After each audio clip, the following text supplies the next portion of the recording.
If you're looking to make solar simple, give Ron Domenico with AD Energy a call. All-day energy made simple. Solar solutions with zero down, options to lease or finance, and roofs and trees are no issue. Call Ron Domenico at 609-226-2802 and tell him you saw him on the Sports Box.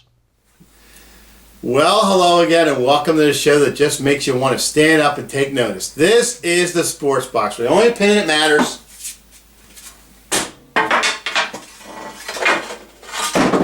It's right here. I am Mike Gillette, a.k.a. Hamilton Mike, along with my partner, Brian, the Ranger Retard. Brian, how are you today? I'm good. You know, that was actually a really calm throw by you. I couldn't throw it through the wall. I mean, that's one of these days. You surprised me. That's good. That's all right. It won't happen again, trust me. Today we are talking about our hockey series and our first round matchup, the Atlantic Division playoff matchup of the Stanley Cup Finals. Brian? Stanley Cup Playoffs. We're not at the finals, just you're getting way ahead of yourself. I said finals? You said finals. Okay, well, we'll have finals coverage, so don't worry. We'll get there. Don't worry about it. Like I have messed up before. Anyway, first round we will talk about is the Montreal Canadiens against your New York Rangers. Yes, sir. Yes, sir. This should be a very interesting round. Give a little bit of stats about both teams. I'll let you lead off with the Rangers because I know you chance with them. But Montreal won the Atlantic Division, 47 wins, 26 losses, 9 in overtime / a shootout. The Rangers also had 47 wins. Yep. They ended up with the first wild card coming over from the Metropolitan Division. Many would say, Mike, that this is probably the best possible spot for the Rangers. They get to avoid both Washington and Pittsburgh in the first round, which is kind of murderer's row, if you ask me. I don't envy the Columbus Blue Jackets in that way. Offensively, the Rangers have the edge, scoring the fourth most goals in the league. Defensively, the edge is definitely Montreal's fourth there. Power play is very similar.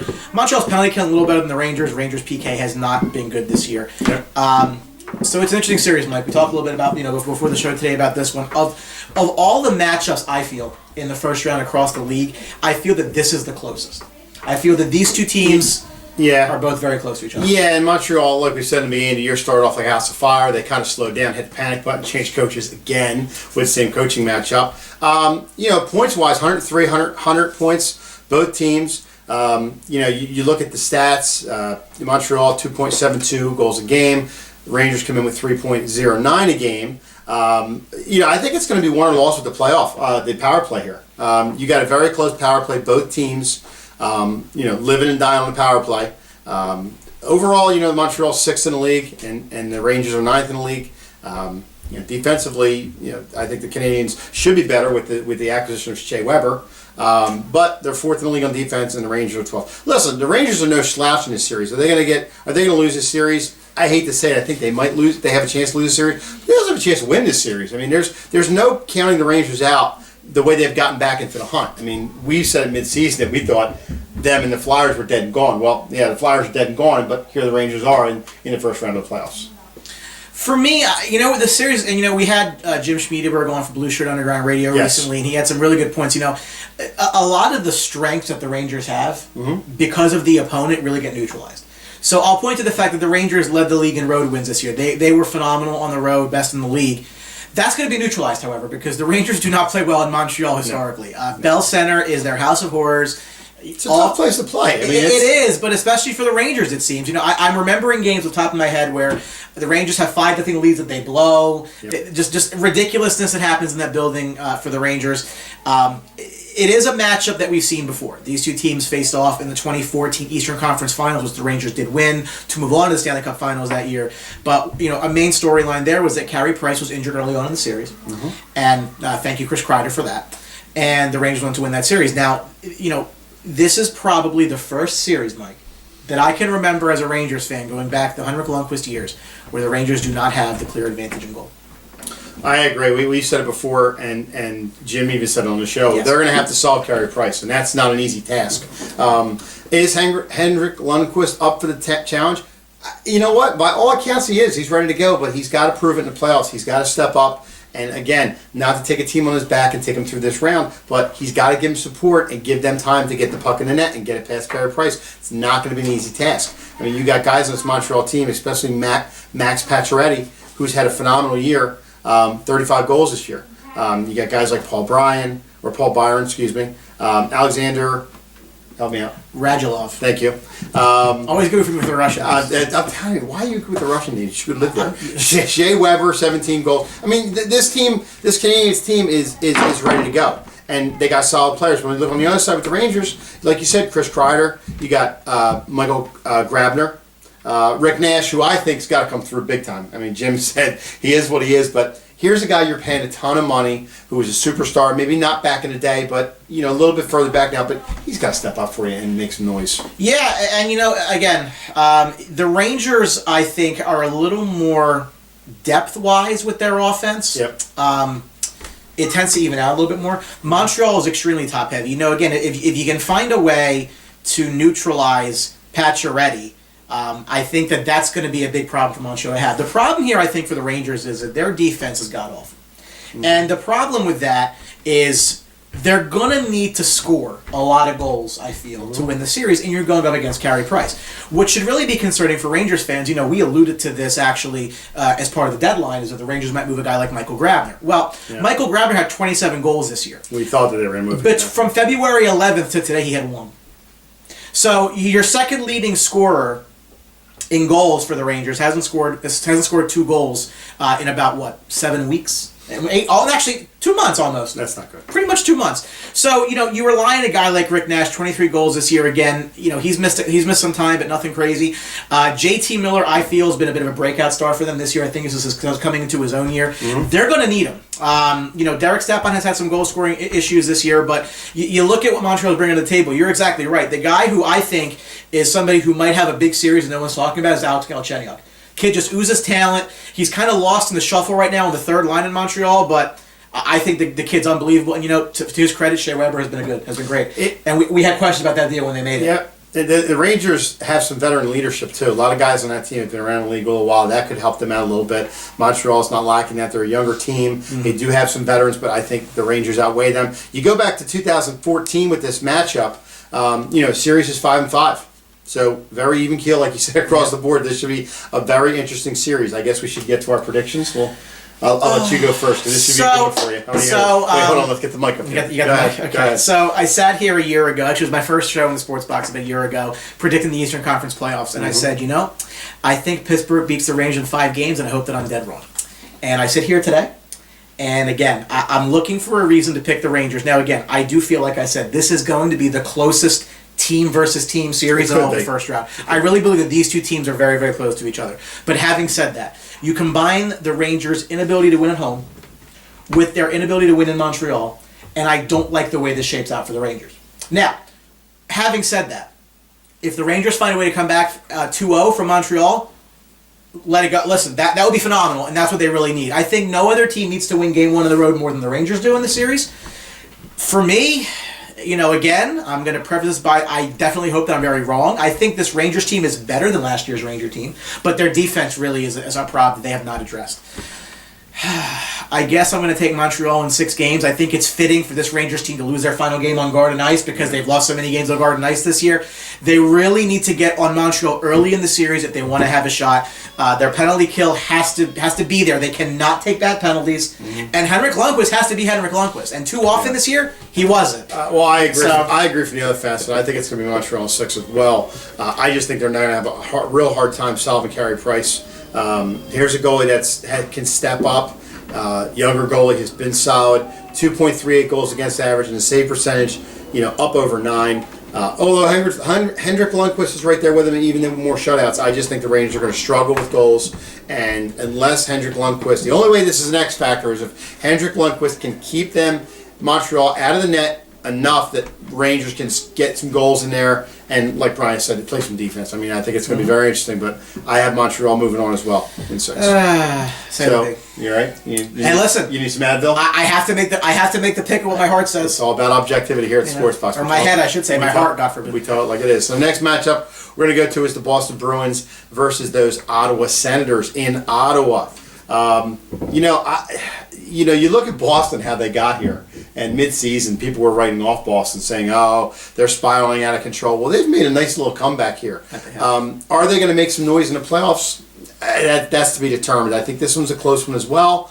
You look at Boston coming in 13 overall in the league, Ottawa coming in 11th over the league, and you don't look at Ottawa as a powerhouse. You never think Ottawa Senators, you think Montreal Canadiens, you think powerhouse. But you know what? This Ottawa team is nothing to slouch at. They're not a bad team. You know what? This is going to be a very interesting series, and I think it's Boston's ideal matchup, and I say that because Ottawa defensively is not very good, 22nd in the league in goals against. Their special teams are awful. I was going to say, the power play is very lopsided, 7 and 23. 23rd and 23rd for Ottawa on their special teams, and that wins this time of year.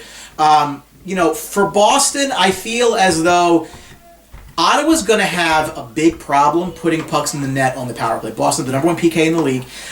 Their penalty killing is fantastic. Power play is pretty good too.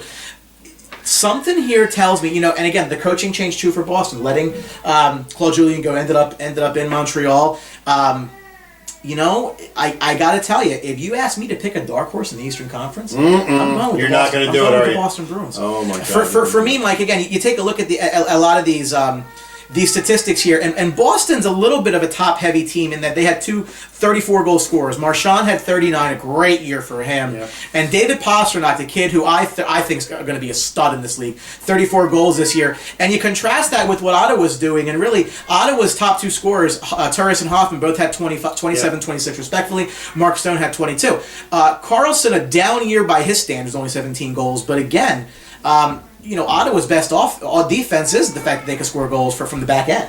And I just think in this series, Mike, I think special teams is going to play a big role. Oh, I definitely think special teams is going to take a big role here. I think Ottawa, and another X factor, talking about a guy who needs to step up and play well to help this team, is Cherry Hill's own Bobby Ryan. Mm-hmm. Bobby Ryan is a guy with a lot of skill, although he had 12 goals this year. He was hurt a lot this year. Mm-hmm. So here's a guy to watch out for. You obviously on the other side have the veterans of Dano Chara, who's a beast, and just a force back there. He's a little slower, maybe lost his step a little bit, but still somebody to be reckoned back with. Of course, I always look at the goaltenders. You got to look at the goaltenders. Here's Craig Anderson coming along for Ottawa, 25 and 11. 2.28 goals against average. Then you talk about Tuukka Rask, who's been here before, 37 and 20, 2.23. Both very solid goaltenders in net. It's going to be a dogfight in this game, and I think it's going to come down to, believe it or not, who's going to wear the other team down. Ottawa can hit. Folks, don't underestimate this Ottawa team. They can throw the body around just as well as Boston in the past has done that. And I think that's going to be the end-all for Boston. I think Ottawa, if they're going to win this series, not only is Craig Anderson going to have to play well, which I think he will, I think you're going to have to throw the body around a little bit and get Boston off their game and beat them up a little bit. And I think Ottawa can definitely take the series. Ottawa's done well against Boston this year. They've actually taken all 4 games, including actually 2 of them in March and 1 of them in April. You're going back to, not to cut you off, going back to 15, you look at Ottawa has a record of only 4 and 6 against Boston. So, they're ahead in this series. For me, Mike, I got to tell you, like I said, I feel as though I think Boston's a dark horse to come out of this whole thing, depending what happens on the other side. Okay. As far as if those teams have nuclear war, we're going to get to them in our Metropolitan Division preview. But for me, I love Boston in this series. I mean, they're probably one of the teams I feel the most comfortable picking, and I say that again because their special teams is phenomenal. They are. To go up against a team like Ottawa, who can't put the puck in net on the power play, can't keep the puck out of their own net on their penalty killing, their defense, they don't score goals for the most part. No. I mean, they're one of the bottom teams in the league, bottom third in goal scoring. It's going to be tough, and especially if you're not going to be able to put pucks in the net on the power play on this Boston team. Again, the coaching change has done wonders. I was a skeptic. I like Boston in this series. I think Boston takes it to 6 games. I think the only way they take this series if they're going to have to on special teams. They're going to have to score on a team like Ottawa that, like you said, can't stop anybody and can't score. Then that's going to be huge. If they can do that, they may be able to put some stuff together to beat this Boston team. I, on the other hand, think Ottawa is here for a reason. They've played well most of the year. They're a solid team. They're not. They're not going to blow you over with their power, but they're also not going to sit down and roll over and die for you. So I'm going to take Ottawa in 7. I think this is going to be a beat-up, bang-up series. I think both teams are going to hit the crap out of each other. And I think Boston's the kind of team that's not going to go away. So if Ottawa goes up in this series 2-0, folks, Boston can come back in this series. So I don't think Boston is done by a long shot. I'm going to say Ottawa in 7. Okay. So I guess to summarize our view of the Atlantic Division, we both sadly agree that New York is not moving on, that Montreal is going to win that series, and we differ on Boston and Ottawa. I hate picking Boston. As a Yankee fan, I really don't like doing that. Go Sens. Yeah, so I guess I'm calling Montreal Boston in a hell of a second round series. You're calling for Ottawa. Absolutely. Montreal. Absolutely. Well, that's all the time we have for this. And make sure you always watch our sponsor.